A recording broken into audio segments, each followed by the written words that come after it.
นางก็นั่งเล่นMVจริงจังว่ะวิวสวยมากใช่สวยมากจริงๆแต่ว่าเราอ่ะไม่ได้เล่นอะไรเลยเพราะว่าเราถ่ายงานอยู่รออุดหนุนด้วยนะคะปกโอเคแมกกาซีนอิชชูซัมเมอร์เดี๋ยวฝากร้านหน่อยฝากร้านหน่อยวางแผงวันที่13 มีนานี้แล้วค่ะเช็ดร่างกายก่อนเช็ดร่างกายก่อนพี่พลอยอ่ะโอเคนี่นะคะโอเคแมกกาซีนค่ะก็เดี๋ยวจะวางแผน13 มีนานี้นะยังไงฝากด้วยนะคะนี่มีคนเล่นมุกสัญญาณโทรศัพท์ที่ดีเขามีขึ้นอุ้ยหน้าอุ้ยลืมไปเลยหน้าโอ้โหเต็มสูบไปกินข้าวไปค่ะไลน์นะคะไปแล้วเพลงใครอ่ะข้างกล้องอ๋อนางก็ไม่มาเก็บไปเลยเนาะคงยังไม่รู้ตัวหรือเปล่าไปค่ะเปิดห้องไปดูดแก้มเพื่อไปสระผมยาวคือเอาชุดมา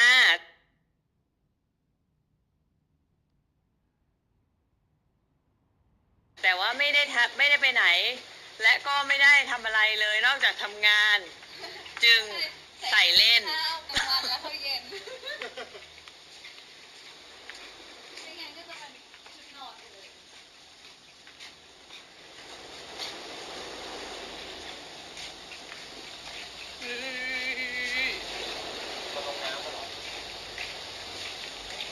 เลยไม่เป็นไรทานข้าวให้อร่อยแน่นอน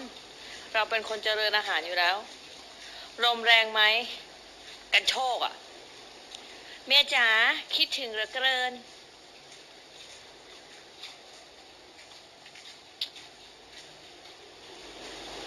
คนที่ทักเบลว่าสวยนี่เราจะไม่พูดแล้วเพราะว่ารวบยอดไปเลย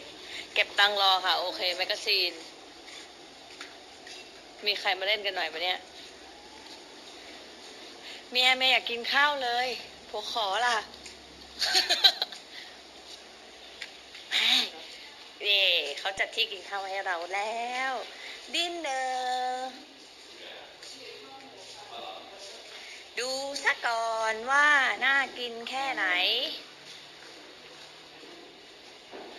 เชิญเลยเ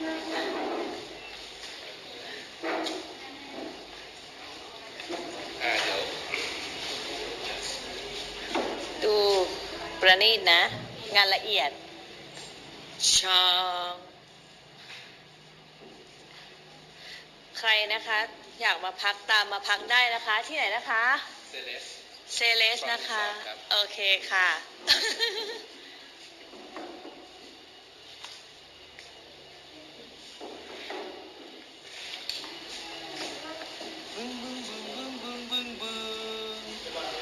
เวลาเนี้ยมันเป็นเวลากินข้าวจริงคือตอนเนี้ยน้ำย่อยแบบไม่ไหวแล้วอะ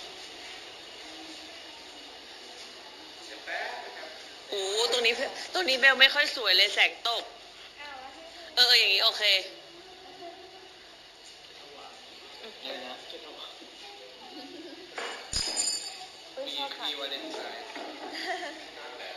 ใช่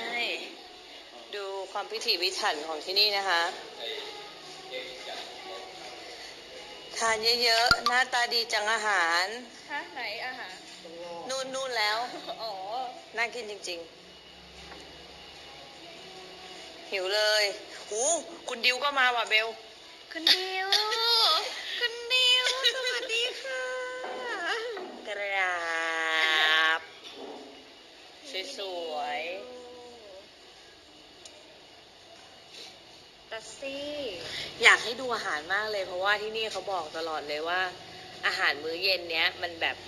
ฟูลเซตอะ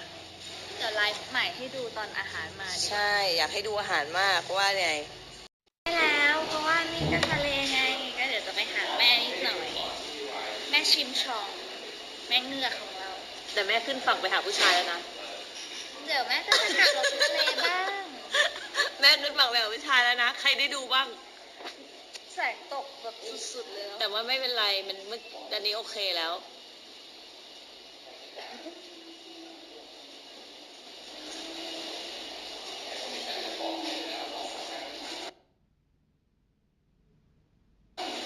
แคมโบเดียนี่มาทุกไลฟ์เลยอ่ะ ฮัลโหล USA say hi say hi to ซิดนีย์ก็มา โห เห็นไหมเขาบอกแล้วว่าโลกกว้างแค่ไหนเราก็ไม่เหงา พอนี่มาจะทั่วโลกแล้วเนี่ย นี่แล้วก็มีคนแคปแล้วนะจ๊ะไลฟ์สด เดี๋ยว แบบ ขอคอมเมนต์หน่อย แคปอ่ะ ช่วยดูช็อตด้วยนะ เวลานักกลัวก็ไม่ต้องแคปมาหรอก อ๋อเฮ้ยทำไมเขาถึงอัดได้อ่ะ ทำไมเขาถึงอัดได้อ่ะ เพราะอะไรเขาถึงอัดได้อ่ะ ไม่รู้สิมีโปรแกรม เวลาเราไลฟ์อ่ะ ไลฟ์ในไอจีอ่ะ เบลผอมลงไหม ไม่ ก็ผอมนะ มันไม่ได้ออกกำลังกายมาอาทิตย์หนึ่งอ่ะ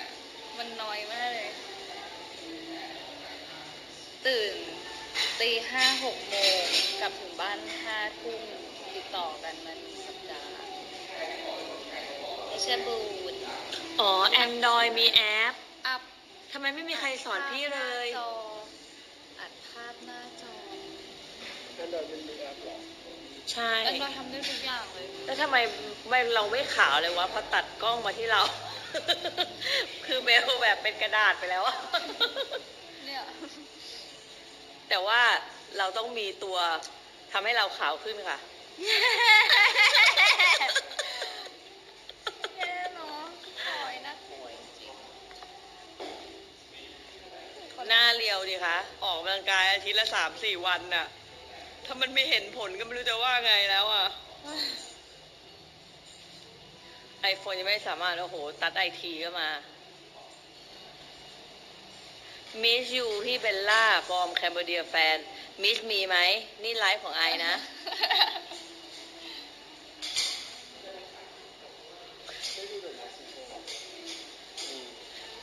มีคนเบื่อยังเนี่ย บ้าเขายังไม่ได้เฉลย นี่ถามหน่อยได้ไหมอ่ะ เอามาใส่ เวลา เล่นๆ คนอื่นไลฟ์กันนี่